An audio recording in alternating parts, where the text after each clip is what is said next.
हम तेरे आगे दरख्वास्त करते हैं, इस मुल्क की हिफाजत फरमाना जो तूने हमें अता किया है, और ये नबी सल्लल्लाहु अलैहि वसल्लम की दुआओं का है। दुनिया में जहां भी देखें शायद हमारी कमी है, हम मजबूर हैं, हम गुनाहगार हैं, लेकिन रब्बे काबा हम तेरे हबीब के उम्मती हैं, खुदा का वास्ता हमसे रहम का मौला फरमा। आप चले जाएं, उधर फिलिस्तीन में चले जाएं, कश्मीर में चले जाएं, जहां भी जाएंगे मुसलमानों के साथ वो ऐसे रो रहा है जो हम सोच भी नहीं सकते हैं। तो तू हमें माफ कर दे, हम तेरे आगे सर झुकाते हैं, माफी मांगते हैं। नहीं, इसमें दो राय नहीं है मौला कि हम बड़े गुनाहगार हैं, लेकिन तेरी रहमत बहुत वसी है। लाइव चल रहा है मामला कि भारत ने जूते मारे हैं, देखो दुनिया हम पिटे हैं, हमारा घर बर्बाद हो गया। देखो अब हम भारत को मजा चकाएंगे, पाकिस्तान का प्लान था, लेकिन उनको यह नहीं पता था कि ऑपरेशन सिंदूर खत्म नहीं हुआ है। रियासत की जंग लड़ रहे हो, अल्लाह तुम लोगों के साथ है, ठीक है, क्योंकि तुम लोग अल्लाह की जंग लड़ रहे हो, उसके साथ नहीं है, क्योंकि अल्लाह ने हुक्म दिया हुआ है। ये मौलवी साहब खड़े हैं, इनको पता होगा। जो कल तक चिल्ला रहे थे, धमका रहे थे, आज आर आर कर रहे हैं। अपने ही संसद में खड़े होकर बोल रहे हैं कि माई बाप माफ कर दो, हमसे गलती हो गई है। भगवान को याद करे। भाई भगवान आपका साथ क्यों देगा? अल्लाह उनका साथ देंगे ना जो असल मुसलमान होगा। क्या आप असल मुसलमान हैं? दूसरों का घर जलाने की ख्वाहिश रखते हैं और अल्लाह आपको माफ करेगा, अल्लाह आप पर रहम करेगा? ना भाई ना। पहले बोल रहे थे कि हम इंडिया को नेस्तो नाबूद कर देंगे, खत्म कर देंगे, काफिर हैं उनको बर्बाद कर देंगे। वही एमपीज अब चेंज हो चुके और उनकी लैंग्वेज चेंज हो गई। अब वो पार्लियामेंट के अंदर रोना शुरू हो गए कि हमें बचाओ, हम आपके हैं, हमें अल्लाह बचाए। खैर अल्लाह इनको तो नहीं बचाएगा, ये कहाँ इस्लाम के सगे, ये पैसे के सगे। तो अल्लाह उनको बचाएगा जो कि असली मोमिन होगा, जो कि लोगों की सेवा करता होगा। ये तो अपनी सेवा कर रहे हैं ना सबके सब। खैर anyway, पाकिस्तान खींच गया एकदम, पाकिस्तान फ्रस्ट्रेट हो गया और अब पाकिस्तान ने वही करा है जो पाकिस्तानी करते हैं। एक गुरुद्वारा साहब के ऊपर पाकिस्तान ने अटैक कर दिया है। हमारे कुछ सिख भाई, उनकी जान चली गई, बच्चे उनकी जान चली गई।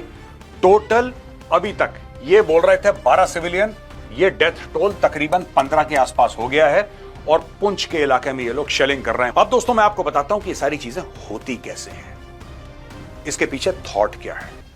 मीडिया आपको यह बताता है कि पाकिस्तान ने गांव में बम मार दिया, गांव में उन्होंने मीडियम आर्टिलरी खोल दी, इतने लोग मर गए, घर भर। ये सारी चीजें ठीक हैं, ये सारा सच है, लेकिन इसके पीछे का माइंडसेट क्या है यार? कभी आपने सोचा है कि पाकिस्तान ऐसा करता क्यों है?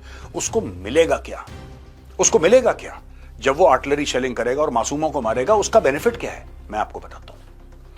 दोस्तों आर्टिलरी शेलिंग जब होती है या तो घुसपैठियों को कवर फायर देने के लिए होती है, और दूसरा जब पाकिस्तान दुनिया के सामने बेचारा बनना चाहता है। इनके ऊपर बोफोर्स मत चलाओ, पाकिस्तानियों के ऊपर चलानी नहीं है बोफोर्स इनके ऊपर, है ना।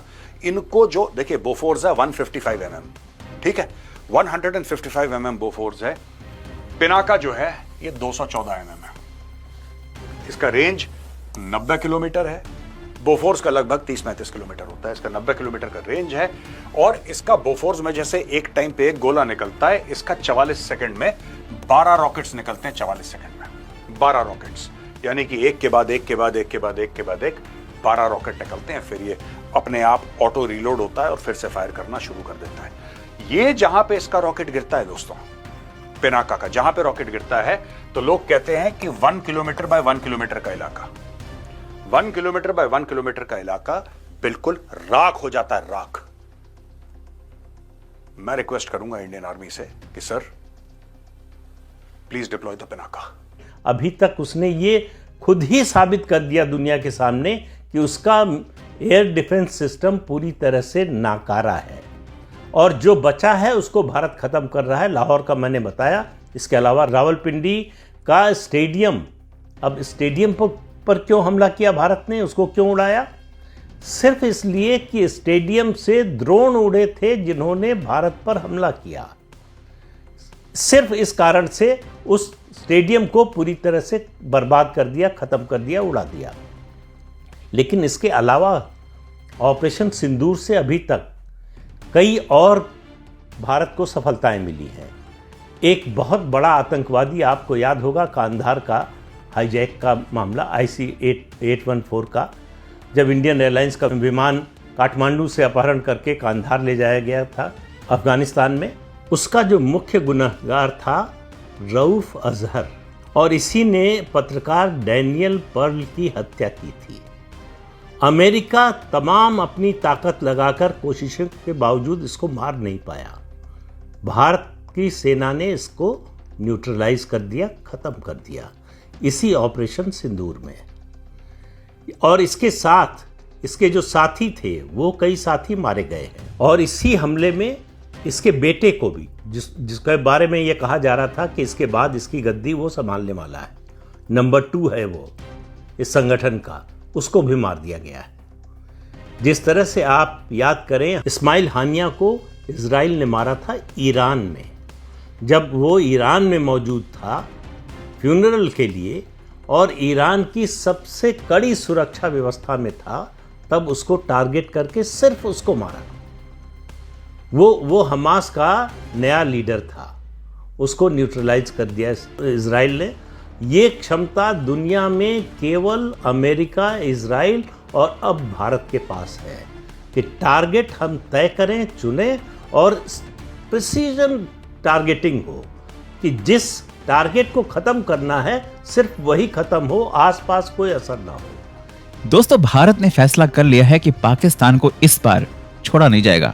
पाकिस्तान को उसकी असली औकात बताई जाएगी, उसको इस तरह से मारा जाएगा कि आने वाले समय तक वो खामोश रहेगा। जयशंकर साहब ने तो साफ कर दिया है कि 1947 में जिस तरह से पाकिस्तान बना था, जिस तरह से उसके पास कुछ भी नहीं था, उसी तरह से हम उसको छोड़ने वाले हैं। ठीक है, अगले 20-25 सालों तक वो किसी की तरफ मुंह उठाकर नहीं देख सकता है। ये है कोशिश अभी भारत की पाकिस्तान के ऊपर, क्योंकि पाकिस्तान ना बहुत डींगे हाँक रहा था कि हम न्यूक्लियर पावर्ड हैं और हम जो चाहे कर सकते हैं, भारत को धमका सकते हैं, भारत के ऊपर अटैक कर सकते हैं। भारत ने सिंदूर ऑपरेशन किया, उन जगहों को नष्ट किया जहां पर आतंकी ठिकाने थे। लेकिन पाकिस्तान ने क्या किया? पाकिस्तान ने अमृतसर में हमला किया, पुंछ जिले में हमला किया और कई सारे ऐसे रिहायशी इलाकों में हमला किया जहां पर लोग मारे गए हैं, लोगों को चोटें आई हैं, मतलब आम जो सिविलियंस है उनको नुकसान पहुंचा। उसके बाद ये जो कार्रवाई थी, ऑपरेशन सिंदूर पार्ट 2, इसलिए लॉन्च किया गया है। और मुझे लगता है कि इसमें कोई बुराई नहीं है। अभी तक तो वहां पर ड्रोन जाकर अटैक करने लग रहे हैं, कितने ड्रोन आज रात को जाकर अटैक करेंगे वो देखने वाली बात है। और इसी वजह से पाकिस्तान अब दहशत में है, क्योंकि रावलपिंडी को भी नहीं छोड़ा भारत ने, उसका एक हिस्सा उड़ा दिया है और वहीं पर आज PSL का मैच होना था। तो सारे लोग तो छोड़कर भाग रहे हैं, PSL तो गया पानी में। अरे हाँ, पानी से याद आया कि भारत ने 2 गेट और खोल दिए हैं, पानी फिर से बह चला है पाकिस्तान की तरफ। इधर आग जल रही है, इधर पानी, मतलब आग और पानी से भारत मार रहा है पाकिस्तानियों को। आप क्या कहते हैं कमेंट करके बताएं। चैनल पर अगर नए हैं तो चैनल को सब्सक्राइब करें, इस वीडियो को लाइक करें और शेयर करें। जय हिंद।